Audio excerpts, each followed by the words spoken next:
கிறிஸ்துவுக்கு பிரியமானவர்களே, கிறிஸ்துவின் அன்பின் வாழ்த்துக்களை நான் உங்களுக்கு தெரிவித்துக் கொள்கிறேன். இன்றைய இந்த ஜூலை மாத வாக்குத்தத்தமாக ஆண்டவர் நம்மோடு பேசப் போகிற வார்த்தை எதிலிருந்து பார்த்தீங்கன்னா, எஸ்தர் எழுதின எஸ்தர் எழுதின புஸ்தகம் 5ஆம் அதிகாரத்திலிருந்து இன்னைக்கு ஆண்டவர் நம்ம கூட இந்த மாதத்திலே பேசப் போகிறார்.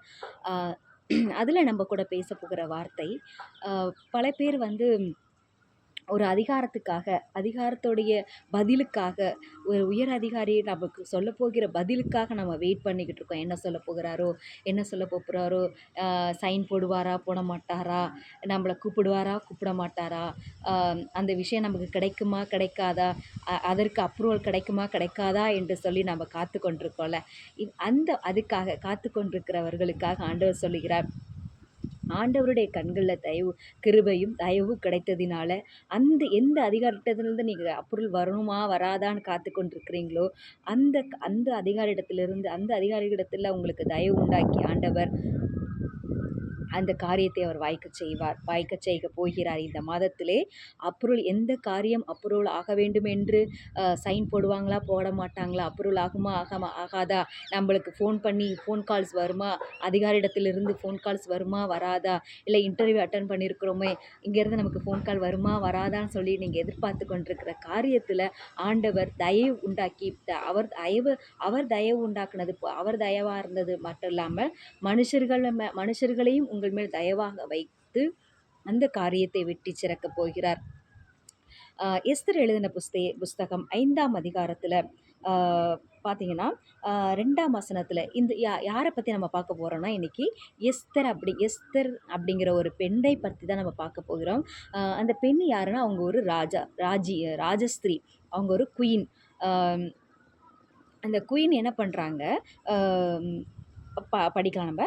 3ஆம் நாளிலே எஸ்தர் ராஜவஸ்திரம் தரித்து கொண்டு ராஜ அரமனையின் உள்முற்றத்தில் ராஜா கொலுவிருக்கும் ஸ்தானத்துக்கு எதிராக வந்து நின்றாள். ராஜா அரமனை வாசலுக்கு எதிரான கொலுமண்டத்தில் ராஜஸ்தானத்திலே விற்றிருந்தான். ராஜா ராஜஸ்திரியாகிய எஸ்தர் முற்றத்தில் இருக்கிறதை கண்டபோது அவளுக்கு அவன் கண்களில் தயவு கிடைத்ததினால் ராஜா தன் கையில் இருக்கிற செங்கோலை எஸ்தரிடத்திற்கு நீட்டினாள். அப்பொழுது எஸ்தர் கிட்ட வந்து செங்கோலின் நுனியை தொட்டாள். இது என்ன விஷயம் அப்படின்னா, இந்த எஸ்தருங்கிறவங்க ராஜாத்தி சொல்லிட்டு குயின் ராஜா. அந்த ராஜா யாருன்னா, இவங்களுக்கு அவங்களுடைய ஹஸ்பண்டே இருந்தால் கூட அவங்க ராஜா ஒரு சிங்காசனத்தில் போய் உட்காந்து அவங்களுடைய போஸ்டிங்கில், அவருடைய பொசிஷனில் போய் இருக்கும் பொழுது பெர்மிஷன் இல்லாமல் உள்ளே போகக்கூடாது. பெர்மிஷன்னா அவர் செங்கோலை நீட்டணும். அந்த செங்கோல் நீட்டினா தான் அவரை போய் பார்க்க முடியும், அவர்கிட்ட பேச முடியும். உள்ளேயே அந்த முற்றத்துக்குள்ளேயே, அவர் இருக்கிற அந்த முற்றத்துக்குள்ளேயே, அந்த வாசலுக்குள்ளேயே என்ட்ராக முடியும். அவர் உட்காந்துருக்கிற அந்த சீட்லேருந்து, சிங்காசனத்துலேருந்து அவர் ஒரு செங்கோலை நீட்டணும். அந்த செங்கோலை நீட்டினா மட்டும்தான் அவர் யாராக இருந்தாலும் உள்ளே போக முடியும். இல்லாட்டினா உள்ளே போக முடியாது. உள்ளே போக முடியாதுங்கிறத விட, ராஜா செங்கோலை நீட்டலாட்டினா தைரியமாக நீங்கள் எப்படி அந்த வாசலுக்கு, அந்த ராஜாவுடைய உட்கார்ந்துருக்கிற அந்த சிம்மாசனத்துக்கு முன்னாடி எதிராக நிற்பீங்க. அதாவது அப்பாயின்மெண்ட் இல்லாமல் எந்த ஒரு இன்விடேஷனுமே இல்லாமல் நம்ம போய் அங்கே போய் நின்னீங்க, அப்போ தைரியம் அப்படின்னு சொல்லிட்டு என்ன பண்ணுவாங்கன்னா, தண்டிச்சிருவாங்க. ஒன்று சில சமயத்தில் கொலை பண்ணிடுவாங்க. அவங்கள சாவடிக்கு கூட தயங்க மாட்டாங்க. அப்படிப்பட்ட ஒரு பயங்கரமான சிச்சுவேஷனில் தான் போய் ராஜாத்தி அந்த ராணி போய், இந்த எஸ்தர் ராணி போய் அந்த ராஜாவை போய் மீட் பண்ணுறாங்க. அந்த ராஜா வேற யாரும் இல்லை, அவங்களுடைய ஹஸ்பண்டே இருந்தாலும், ராணியாக இருந்தாலும் சரி, என்ன பண்ணணும், பெர்மிஷனோட தான் அப்பாயின்மெண்ட். அவங்க ஒரு முன்கூட்டியே பெர்மிஷன் வாங்கி எல்லாம் பண்ணி தான் போய் நிற்கணும். அப்போ அந்த ராஜா செங்கோலை நீட்டுவார். அந்த செங்கோலை நீட்டினதுக்கு அப்புறம் தான் உள்ளேயே அலோவ் பண்ணுவாங்க. ஸோ அவங்க என்ன பண்ணிட்டு போகிறாங்க, எதுக்காக அவங்க இது பண்ணுறாங்கன்னா, நாங்கள் எப்படியாவது ராஜாவை பார்த்து என்ன பண்ணணும், ஒரு பெர்மிஷன் வாங்கணும். எதுக்காக அப்படின்னா, அவங்களுடைய யூத ஜனங்களை இவங்க இந்த ராணி எஸ்தர் ராஜாத்தி இந்த ராஜாவுடைய ஊருக்காரர் கிடையாது, நாட்டுக்காரரும் கிடையாது. அவங்க ஒரு வேறு நாட்டுக்காரவங்க, வேறு தேசத்துக்காரவங்க. அவங்க யூதா தேசம். அந்த யூதா தேசத்தை அழிக்கிறதுக்காக அந்த ராஜ அரமனையில் ஒருத்தர் ஆமான்கிற ஒருத்தர் வந்து அந்த எப்படியாவது அந்த யூத தேசத்தை அழிச்சிடணும், யூத தேசத்து மக்களை அழிச்சிடணும்னு சொல்லிட்டு பிளான் போட்டு இது பண்ணி பிளான்லாம் போட்டு ராஜாவுக்கே தெரியாமல் பிளான்லாம் போட்டு ராஜாவுக்கே தெரியாமல் எல்லாம் சைன்லாம் வாங்கி பண்ணிட்டாரு. ஸோ அதை வந்து எப்படியாவது மாற்றணும் அப்படிங்கிறதுக்காக என்ன பண்ணுறாங்க அந்த எப்படியாவது அதை கேன்சல் பண்ணணுங்கிறதுக்காக தான் இந்த ராணி வந்து போய் அவங்கக்கிட்ட போய் சரி போய் நிற்கிறாங்க. நான் பெர்மிஷனே வாங்கலாட்டினாலும் பரவாயில்ல, ராஜா வந்து என்னை கொன்னே போட்டாலும் பரவாயில்ல, என் மக்களுக்காக நான் நிற்பேன், என் மக்கள் அழிஞ்சு போகாமல் இருக்கணுங்கிறதுக்காக என்னை கொன்று போட்டாலும் பரவாயில்ல, நான் என்ன பண்ணுவேன், அவங்களுக்கு ராஜாவுக்கு முன்னாடி போய் நிற்பேன்னு சொல்லிட்டு தைரியமாக போய் ஆண்டவர்கிட்ட வேண்டிக்கிட்டு ஆண்டவர்கிட்ட ப்ரேயர் பண்ணிக்கிட்டு போய் ஆண்டவரே எனக்கு ராஜாவுடைய கண்கள் எனக்கு தயவு உண்டாக்குங்க, உங்களுடைய கண்களை எனக்கு தயவு உண்டாக்குங்கன்னு சொல்லிட்டு ப்ரேயர் பண்ணிவிட்டு, அதுவும் எப்படி ப்ரேயர் பண்ணுறாங்க, 3 நாள் ஃபாஸ்டிங் எடுத்து அவங்க வந்து ப்ரேயர் பண்ணிவிட்டு 3ஆவது நாள் போகிறாங்க. 3 நாள் ஃபாஸ்டிங் எடுத்து ப்ரேயர் பண்ணிவிட்டு 3ஆவது நாள் ஃபாஸ்டிங்கில் 2 நாள் ப்ரேயர் பண்ணி எல்லாம் பண்ணி முடிச்சுட்டு 3ஆவது நாள் என்ன பண்ணுறாங்கன்னா அதே ஃபாஸ்டிங்கோடையே போய் தைரியமாக போய் ராஜாவுடைய அந்த முற்றத்துக்கு முன்னாடி அரமனையோட சிங்காசனத்தை உட்காந்துக்கிறதுக்கு ஒரு முற்றத்துக்கு முன்னாடி போய் நிற்கிறாங்க. எதனால் அப்படின்னா அதுவும் விசுவாசம் தான். நம்ம இந்த வருஷம் முழுவதுமே நம்ம பார்த்தது எப்படி? விசுவாசம், நம்பிக்கை. நம்ம இந்த வருஷத்துடைய வாக்குத்தத்தம் என்னது? உன் விசுவாசம் பெரிது, நீ விரும்புகிறபடி உனக்கு ஆக கடவுதுன்னு போட்டிருக்கு. அந்த வார்த்தை, அதில் இருக்கிற அந்த வார்த்தையின்படியா நான் நம்பியிருக்கிற ஒரு ஆண்டவர், நம்பியிருக்கிற அந்த நம்பிக்கை, அவர் மேலே நம்பிக்கை வச்சுருக்கேன், விசுவாசம் வச்சுருக்கிறேன்.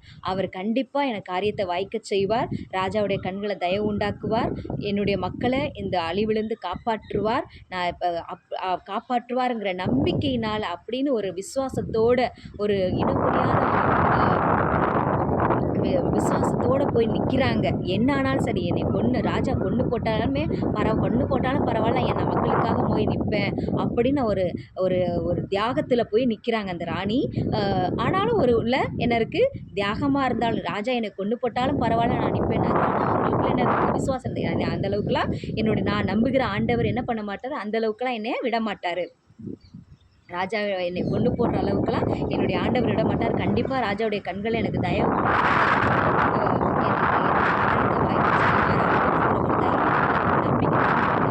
ஆண்டவர் மேலே இருக்கிற விசுவாசத்தில் நம்பிக்கையில் போய் நிற்கிறாங்க. அதே போல் அந்த ராஜாவுடைய கண்களை அவங்களுக்கு தயவு 2ஆம் வசனத்தில் 5ஆம் வசனத்தில் ராஜா குற்றத்தில் இருக்கிறதை கண்ட உடனே அவங்களுக்கு அந்த ராஜாவுக்கு கோபம் வரல. என்ன தைரியம் இருந்தால் நம்மக்கிட்ட சொல்லாமல் கூட இல்லாமல், எந்த ஒரு இன்ஃபர்மேஷனும் இல்லாமல், யாருக்கிட்ட எந்த அனுமதியும் வாங்காமல் வந்து போய் முற்றத்தில் நிற்கிறாங்களே அப்படின்னு அவருக்கு கோபம் வரல. கோபம் வந்திருக்கணும். ஆக்சுவலாக கோபம் வந்திருக்கணும். அந்த மாதிரி சுச்சுவேஷனில் நீங்கள் இருக்கீங்களா? ஏதோ ஒரு விஷயத்துக்காக நீங்கள் போய் உங்களை மேலே கோவப்பட்டிருக்கணும். ஆனால் கோவப்படுற மாதிரியான ஒரு சிச்சுவேஷனில், இல்லை ஒரு அதிகாரிகள் உங்கள் மேலே ஏதோ ஒரு முடிவு எடுக்க மாதிரியான ஒரு சிச்சுவேஷனில் நீங்கள் இருக்கிறீங்களா? அந்த சிச்சுவேஷன் வந்து கண்டிப்பாக வந்து என்ன பண்ணியிருக்கணும், ஒரு தண்டனை பண்ணுற மாதிரியான ஒரு சிச்சுவேஷனில் தான் நீங்கள் இருக்கிறீங்க. அதே போல் தான் ராணி இருக்கிறாங்க. அவங்க போயிருக்க சிச்சுவேஷனுக்கு ஆண்டவருடைய அனுமதி, அவங்க ராஜாவுடைய அனுமதி இல்லாமல், இல்லை எந்த அமைச்சர்கிட்டையும் எந்த ஒரு இன்ஃபர்மேஷனும் கொடுக்காம, எதுவுமே அனுமதி இல்லாமல் போய் நிற்கிறாங்க. நின்ன உடனே ராஜா பார்க்குறார். ராஜா பார்த்த உடனே ஏதாவது ஒரு பனிஷ்மெண்ட் கொடுத்துருந்துருக்கணும். ஆனால் கொடுக்கல. ஏன் கொடுக்கலன்னா, அவங்களுடைய ராஜாவுக்கு வந்து ஏன் கொடுக்கல, அவளுக்கு அவன் கண்களில் தயவு கிடைத்ததினால். ஏன் தண்டனை கொடுக்கல? ராஜாவுடைய கண்களில் அவங்களுக்கு என்ன வந்துருச்சு? தயவு. தட் மீன்ஸ் கிரேஸ், இறக்கம் வந்திருக்கு. ஸோ இதே சுச்சுவேஷனில் நீங்கள் இருக்கீங்களா? ஏதோ ஒரு விஷயத்துக்காக அதிகாரி உங்களை வந்து என்ன பண்ணணும், தண்டனை கொடுத்துருக்கணும், ஏதோ ஒன்று பண்ணியிருக்கணும், உங்களை வேலையை விட்டு நீக்கணும், இல்லை அந்த காரியத்தை உங்களுக்கு அந்த ப்ரொமோஷன் போகாமல் இருந்திருக்கணும். அந்த மாதிரியான சுச்சுவேஷனில் இருக்கணும். நீங்கள் ஏதோ ஒரு விஷயம் பண்ணியிருக்கீங்க, அந்த விஷயத்துக்கு நியாயப்படி பார்த்தா ஒன்று உங்களை வேலையை விட்டு தூக்கியிருக்கணும், இல்லை ப்ரொமோஷன் கொடுக்காமல் இருந்திருக்கணும், இல்லை ஏதோ ஒரு சம்திங் அந்த சைன் போடாமல் இருந்திருக்கணும், ஏதோ ஒரு இல்லை ஒரு வீட்டு விஷயமாவோ, இல்லை ஏதோ ஒரு விஷயத்தில் ஏதோ ஒரு அந்த இடத்துல மிஸ்டேக் இருந்திருக்கு. உங்கள் சைடும் ஏதோ ஒரு மிஸ்டேக் இருந்திருக்கு. ஆனால் அந்த மிஸ்டேக்கில் உங்களுக்கு அந்த இடத்துக்கு அந்த எதுவுமே அந்த அதுக்கு அப்ரூவ் கொடுக்காம இருந்திருக்கணும். இருக்கிற மாதிரியான உங்களுக்கு அப்ரூவலே கொடுக்காத மாதிரியான சுச்சுவேஷனில் தான் நீங்கள் இருக்கீங்க. ஆனால் அந்த அப்ரூவல் கொடுக்க முடியாத சுச்சுவேஷனில் நீங்கள் இருந்தாலும் ஆண்டவர் மீது வைத்திருக்கிற விசுவாசத்தினால் நீங்கள் முன்னாடி போய் நீங்கள் அந்த அதிகாரிகள் முன்னாடி நீங்கள் நில்லுங்க. ஆண்டவர் காரியத்தை அவங்களுடைய கண்களில் தயவு உண்டாக்கி, இதே போல் எஸ்தர் எப்படி அதையும் மீறி போய் நின்னாங்க. மீறி போய் நின்னது தவறு தான். ஆனால் எதுக்காக நின்னாங்க? அவங்களால அந்த டயத்தில் போய் அனுமதி வாங்க முடியல. ஆண்டவர் எனக்காக செய்வார், கண்டிப்பாக என்னுடைய ஜனங்களை அங்கேருந்து அழிவிலேருந்து காப்பாற்றுவாருங்கிற நம்பிக்கையில், இயேசுவின் மீதுல நம்பிக்கையில் அங்கே போய் நின்னாங்க. அதே போல் அவருடைய நம்பிக்கையை, அவங்களுடைய விசுவாசத்தை, அவங்களுடைய விருப்பத்தை நிறைவேற்றி ஆண்டவர் அந்த ராஜாவுடைய கண்களை தயவு உண்டாக்கி காரியத்தை வாய்க்க செய்தார். அதே போல் அந்த யூத ஜனங்களை அந்த அழிவிலிருந்து காப்பாற்றினாங்க. இதே சுச்சுவேஷனில் நீங்கள் நிற்கிறீங்களா? ஏதோ ஒரு அப்ரூவல் கிடைக்காம, இல்லை அந்த அப்ரூவல் கிடைக்கிறதுக்காக வெயிட் பண்ணிகிட்டு இருக்கீங்க. ஆனால் அந்த அப்ரூவல் கிடைக்கிறதுக்கு ஏதோ அங்கே ஒரு மிஸ்டேக் இருக்குது. அந்த ஒரு சின்ன ஏதோ ஒரு தப்பு இருக்குது. சின்ன தப்பு தான் அது. அந்த சின்ன தப்பு, அந்த சின்ன மிஸ்டேக்னால சம்டைம்ஸ் பெரிய அப்ரூவல் கிடைக்காம போயிருக்கக்கூடிய வாய்ப்பு, பெரிய ஒரு டஸ்டாயின ஒரு அழிவு வர்ற மாதிரியான காரியங்கள் இருக்கும் அந்த மிஸ்டேக்னால. இல்லை ஏதோ ஒரு தவறுனால உங்களுடைய ப்ரொமோஷனோ, இல்லை நீங்கள் ஏதோ ஒரு தவறு, நீங்கள் தப்பாக இன்டர்வியூ பண்ணும்போது இன்டர்வியூவில் தப்பான ஏதோ ஒரு சின்ன விஷயம் நீங்கள் சொன்னதுனால மேபி அதுலேருந்து ரிஜெக்ட் ஆகக்கூடிய வாய்ப்புகள் கூட இருக்கலாம்.